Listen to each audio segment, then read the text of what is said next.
Salut à tous, épisode 35 avec la Lotto Soudal. Alors, ce qui va nous occuper sur cet épisode, c'est des classiques flandriennes exclusivement.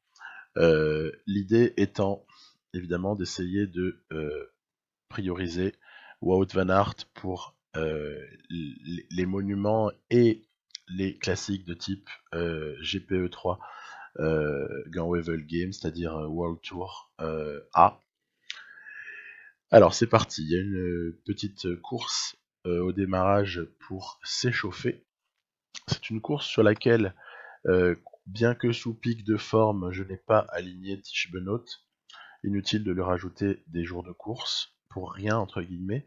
En revanche, il y en a un qui fait sa dernière course de l'année, n'importe quoi, de la première partie de saison, c'est Alberto Bettiol. Donc ce qui va se passer, bon, c'est que grosso modo, on n'a pas beaucoup de concurrence.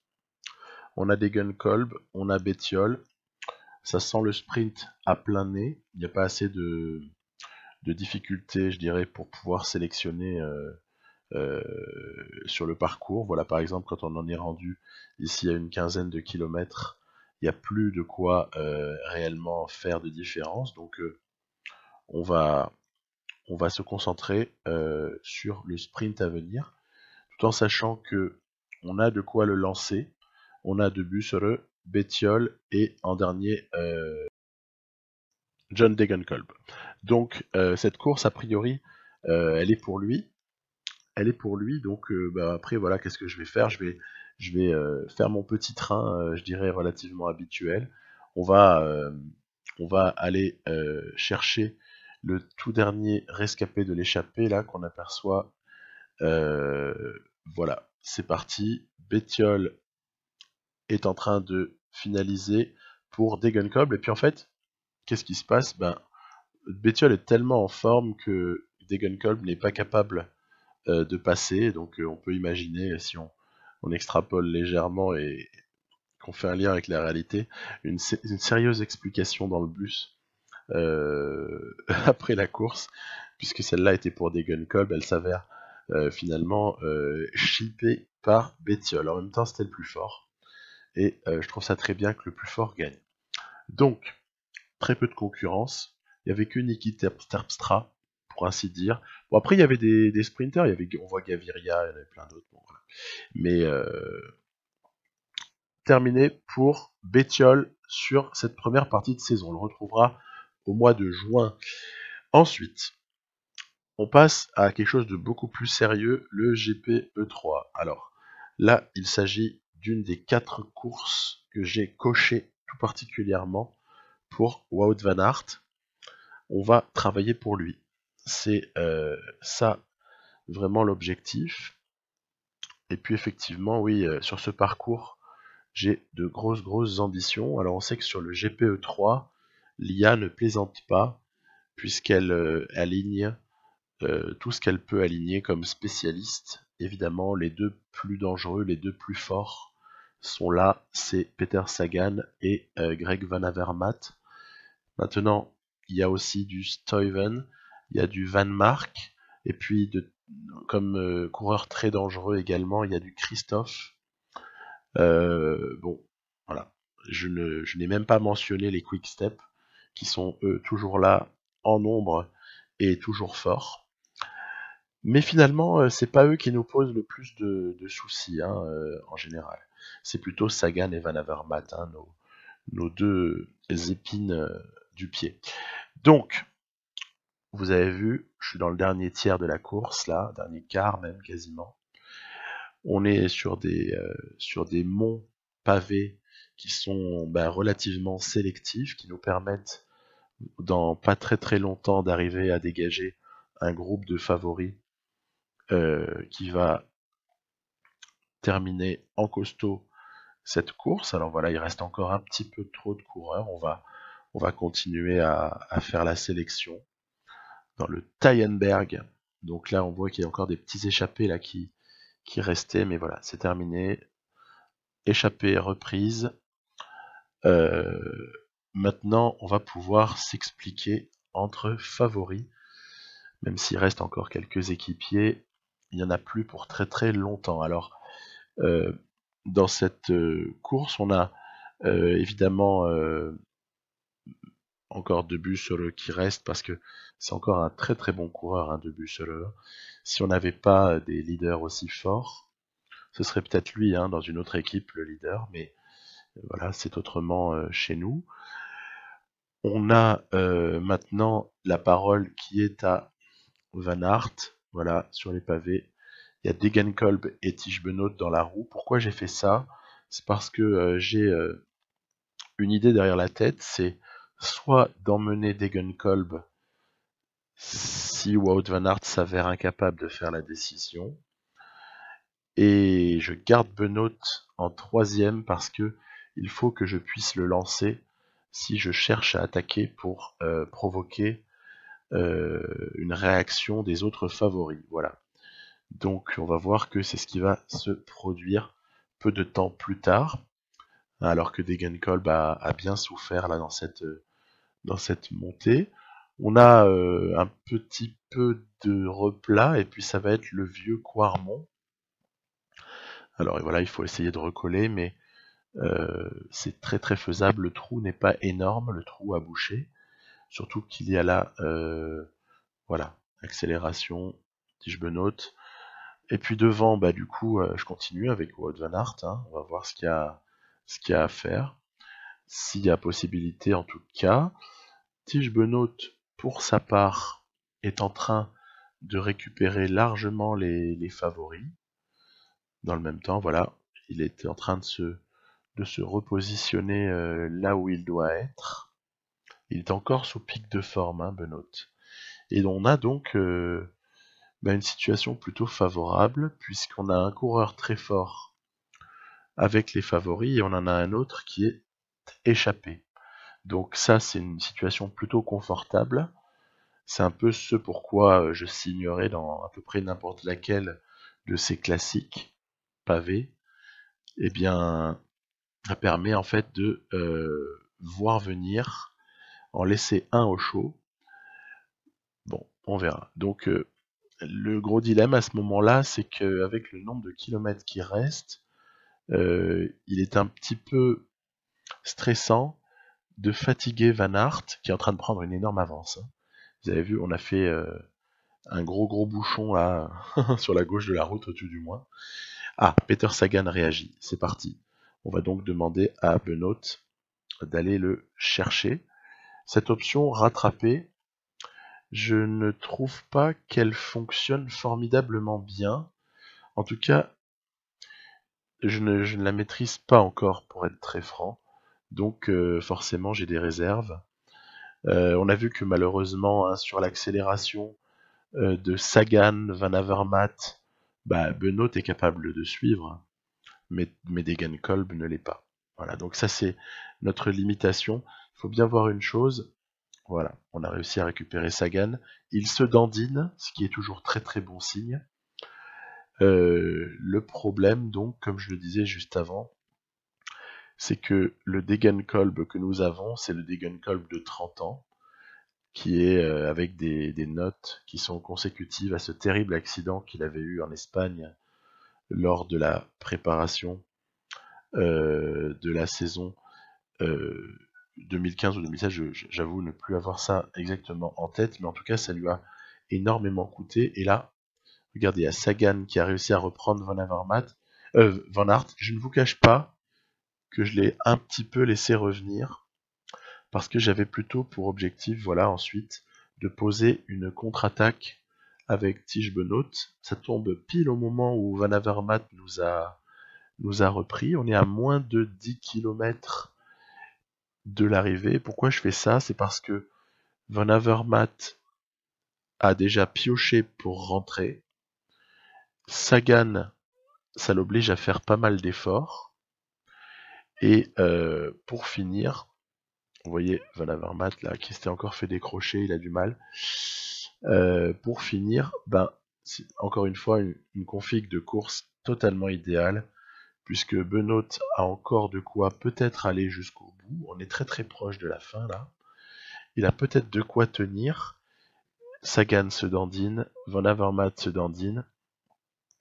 on va pouvoir placer notre attaque avec Wout van Aert. Attention, attention, vous allez voir passer une fusée. Voilà, c'est parti. Victoire sans contestation donc de Van Aert sur ce GPE 3. Benoît a réussi à garder la deuxième place tout de même, donc il n'y a pas eu de retour de Van Avermaet. Entre guillemets, on l'a un peu volé à Benoît celle-là, mais ça c'est des arrangements. Je crois que s'il fallait le justifier, c'est très très facile. Van Aert a tellement travaillé pour Benoît, notamment par exemple sur ce Tour de France, gagné de façon héroïque, mais également sur les classiques de l'année précédente, que n'ayant pas un programme qui va jusqu'à Roubaix, je crois même que je vais exempter Benoît de Tour des Flandres, sacrilège pour le vainqueur sortant, étant donné qu'il est dans une configuration de préparation où ça lui coûterait un pic de fatigue. Donc c'est très très logique de le laisser à Wout van Aert, qui lui a un objectif global qui est de briller sur les 4 courses principales de cette période. Donc ça c'est fait. Degenkolb, ben oui, comme je vous disais, je suis un peu déçu, mais c'est comme ça. On passe à Gant-Wevelgem, justement, en parlant de Degenkolb. C'est lui notre option numéro 2 cette fois-ci. Sachant que ensuite, après Gant-Wevelgem, ce sera le repos bien mérité pour Tige Benoît qui a déjà dépassé les 30 jours de course à ce stade-là de la saison. Donc, entre parenthèses, il y a eu profil adapté cette année. J'ai choisi la version 2012.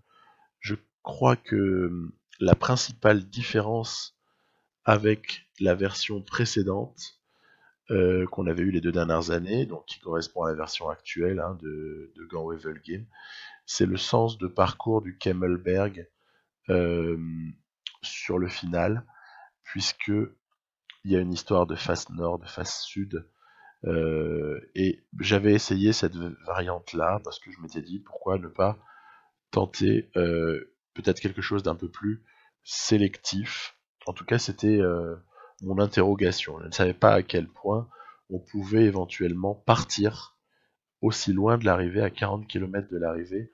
On pouvait arriver à partir et s'échapper avec un groupe de Flandriens. Eh ben, c'est ce qui est en train de se produire. Il y a un énorme écart.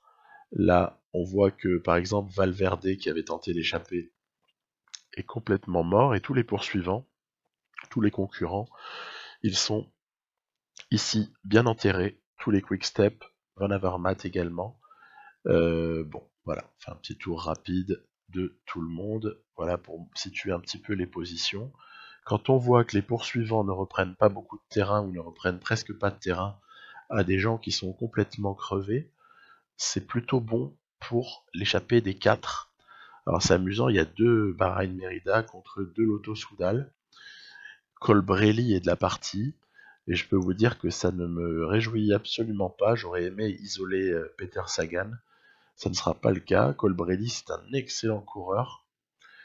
Et bon, bah évidemment, dans un premier temps, vu qu'il reste beaucoup de kilomètres à parcourir, dans un premier temps, on va faire collaborer Benoît et Van Aert, juste pour une bonne raison, c'est qu'il faut conserver cette avance qui est entre la minute 30 et les 2 minutes.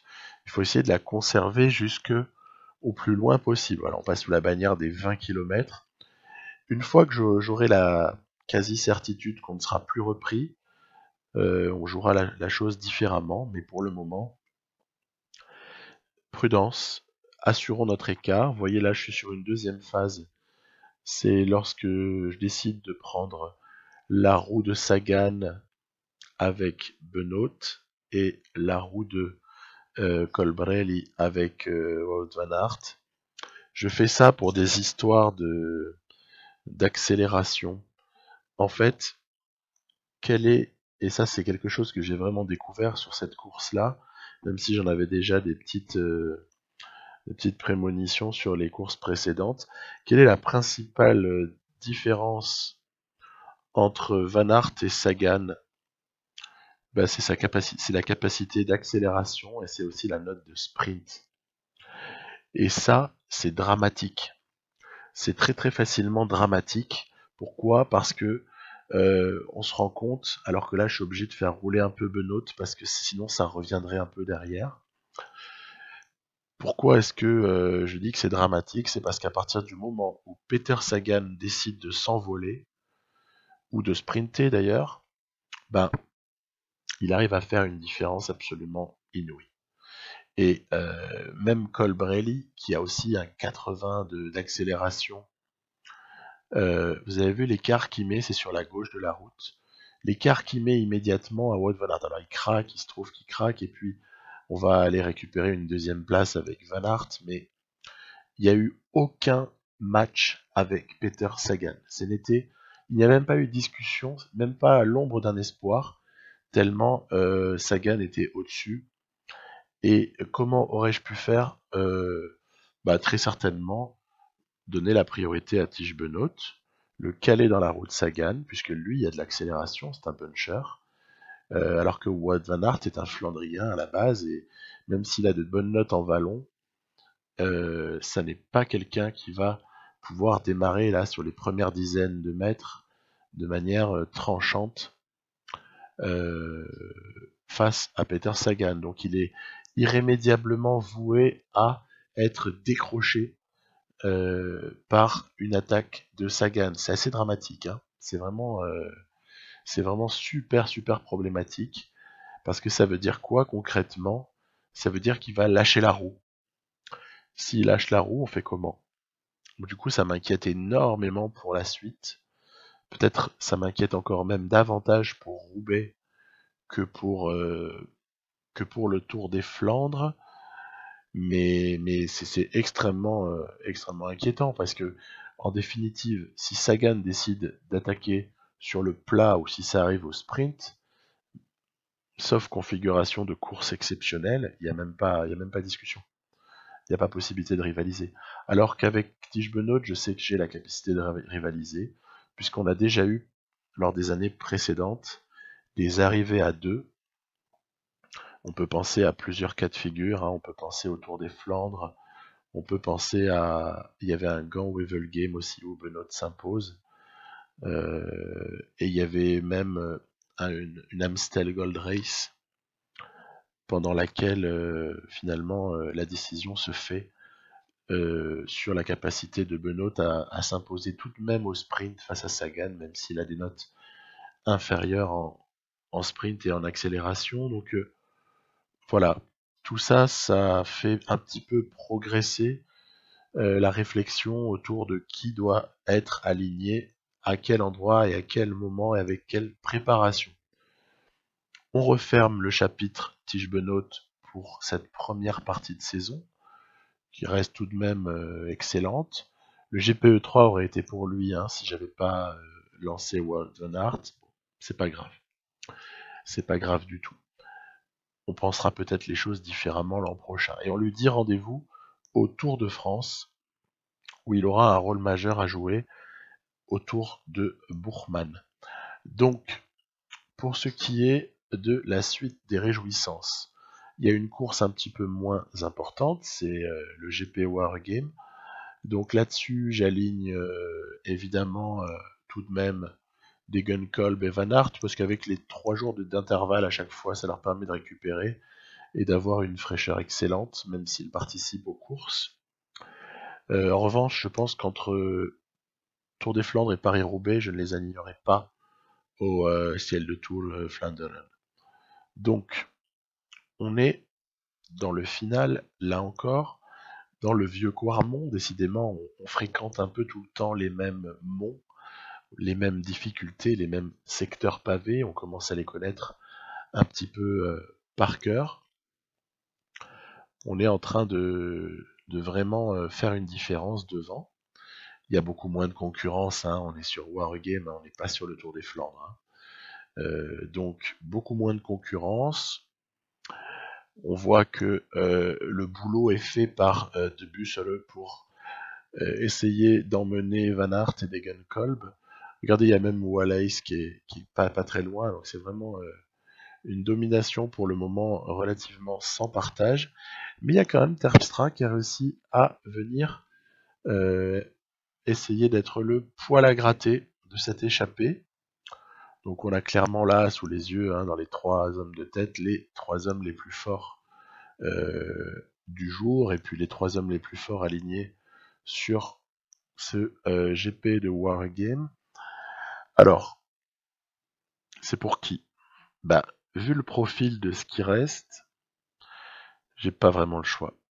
J'ai pas vraiment le choix. J'aurais adoré offrir cette victoire à Degenkolb, mais j'ai pas le choix, je vais devoir le faire travailler pour assurer, parce que il ne s'agirait pas, après la déception de Gant Wevel Game, il ne s'agirait pas de laisser passer celle-là aussi. C'est quand même une classique World Tour classe B. Moi, ça m'intéresse. J'ai pas envie de la lâcher, celle-là. Donc, Van Aert, je le fais travailler un peu sur le secteur pavé exclusivement, et ensuite, c'est Degenkolb qui prend le relais sur la partie plus roulante.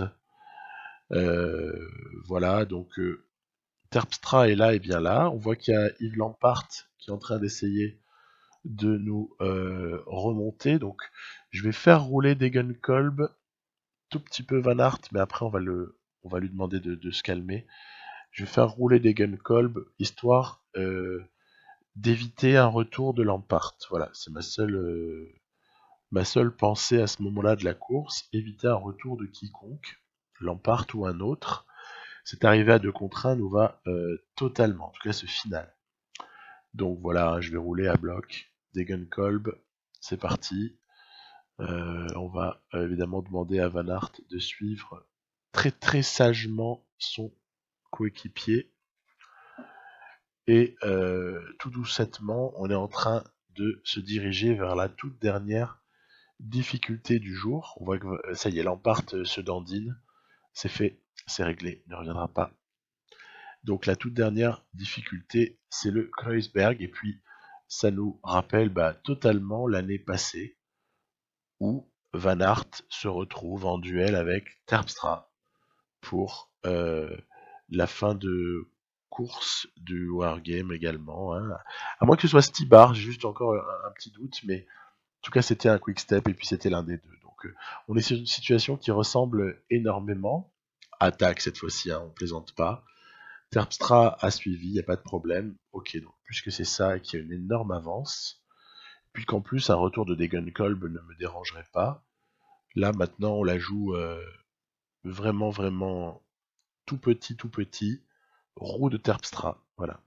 Puis alors en plus l'avantage de Terpstra, c'est que c'est pas sur ses qualités d'accélération qu'il va distancer Van Aert. Van Aert ne sera jamais distancé en accélération par Terpstra, donc voilà, aucune inquiétude. On reste calé dans la roue, on arrive très très très proche, on est à 2 km de l'arrivée, on aperçoit là-bas la flamme rouge. Il s'agit juste de démarrer au bon moment, voilà, c'est-à-dire pas quand ça arrange Terpstra, mais plutôt quand ça arrange Van Aert qui l'emporte au sprint. Donc objectif secondaire atteint, victoire pour la 2e année consécutive dans ce Grand Prix de Wargame. Voilà. Donc, on va pouvoir se projeter sur la suite. Même si je vous dis, à ce stade-là, j'ai d'énormes inquiétudes par rapport au Tour des Flandres, pour plusieurs raisons. Peut-être que déjà, je voyais Van Aert un petit peu plus fort que ce qu'il est. Donc ça, c'est peut-être un premier problème. Et surtout, cette fois-ci, il n'y a plus Benoît pour aider. Et ça peut s'avérer vraiment capital, surtout que le pauvre de Bussereux, qui aurait pu jouer un rôle de soutien majeur, est blessé, ce qui réduit sa forme. Du coup, ça impacte sa forme du jour. Bref, c'est vraiment pas l'idéal. C'est vraiment pas une bonne nouvelle tout ça. On est pas bien du tout.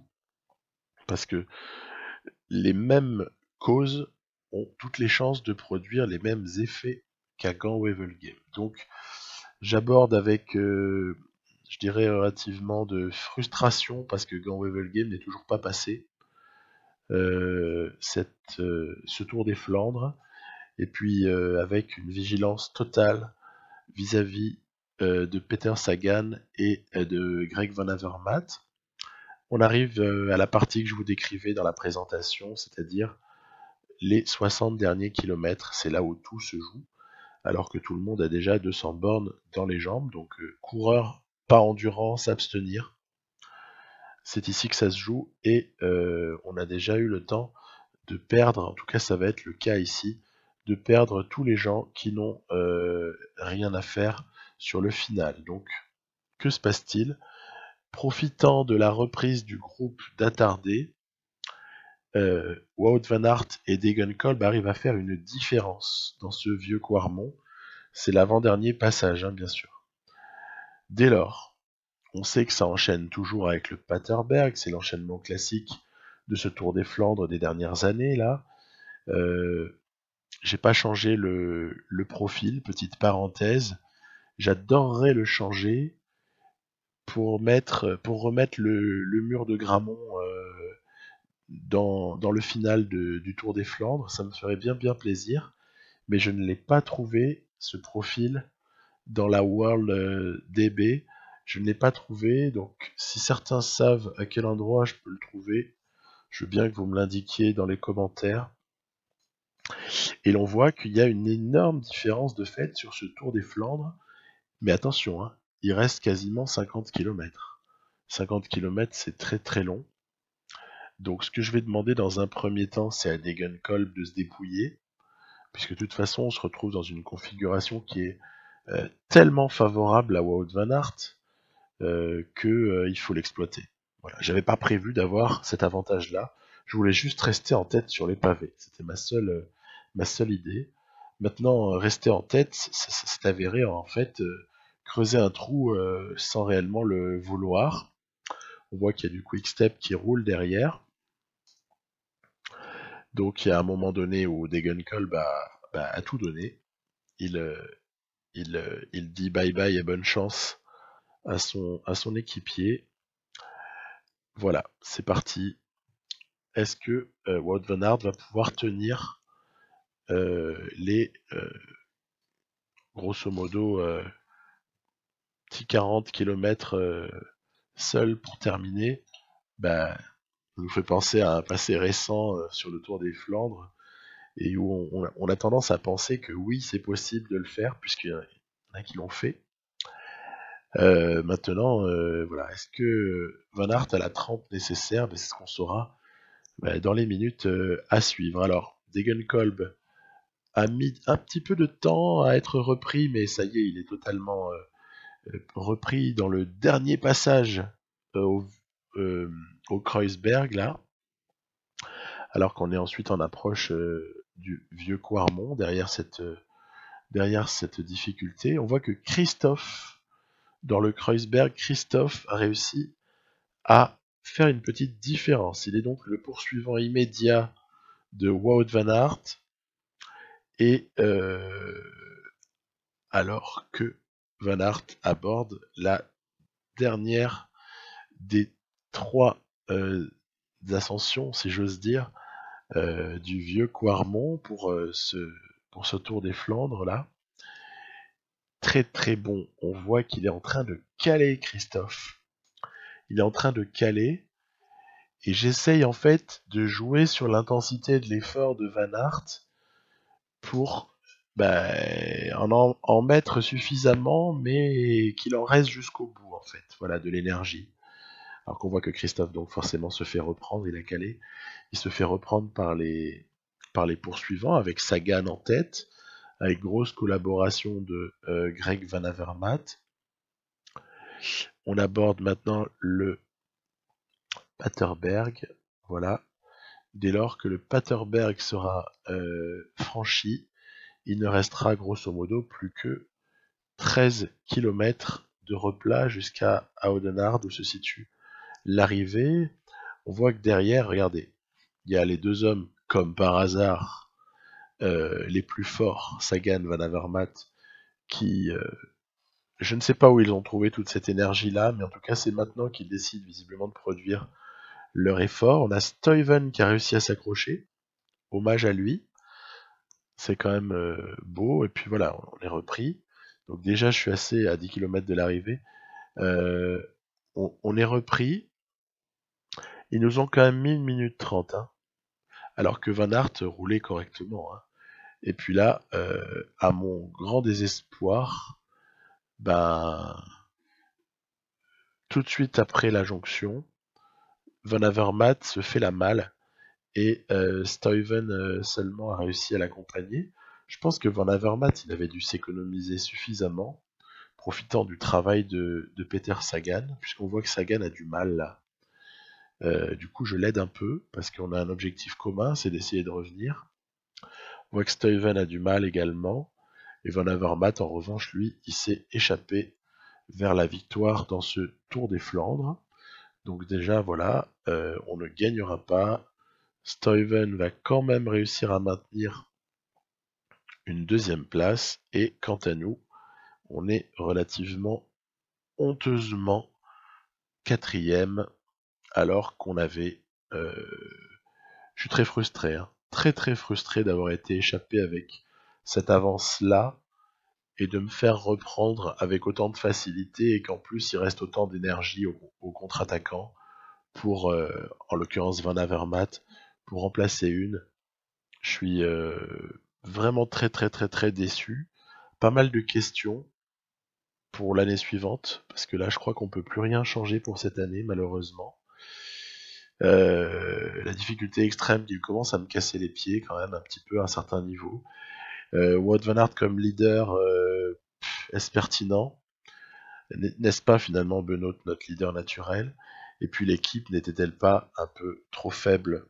Alors disons au moins emmener Benoît comme soutien, quoi, parce que là ça va pas du tout. Donc voilà, pas très content, pas très content du tout.